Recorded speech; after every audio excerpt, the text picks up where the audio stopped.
njengaleTheku namhlanje sihlangene ukuthi solontsha iDurban July and siyakholelwa ukuthi ukuhlangana kwethu namhlanje ukuthi siqalekele ukulungisela usuku le-weekend olubaluleke kakhulu, so create ama-job opportunities but at the same time so create ama-business opportunities. But those that have got businesses within the city, they are going to benefit a lot in this event. Ezikusho nje kubaluleke kakhulu ukuthi wonke umuntu lapha ekhona akasondele eThekwini ngoba siyilungisile zokuphepha, sakulungisa futhi ukuthi wonke umuntu oza khona akwazi ukuthi abe nenkululeko nendlela elula ukuthi uzosebenza kanjani mase ngaphakathi in the city.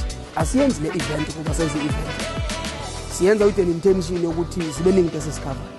Khona iphathi le kugijima khona amahashi, othanda ukubheja uzofika azobheja, owinayo aluze oluzayo. But at the same time khona iphathi esibili la sobe sitshengisa khona abantu abanamakhono laba abathungayo, sithi fashion show masitsho ngokwesilungu, abafike bezoveza ama-design ahlukahlukene abakwazi ukuthi bawenze this year. But at the same time kukhona sibakomelisa kona ngoba njalo masibanga asihlukani ngakhona lutho abayihlomulayo nabo ukuthi sitshengise ukuthi lento abayenza within the city siyajabula.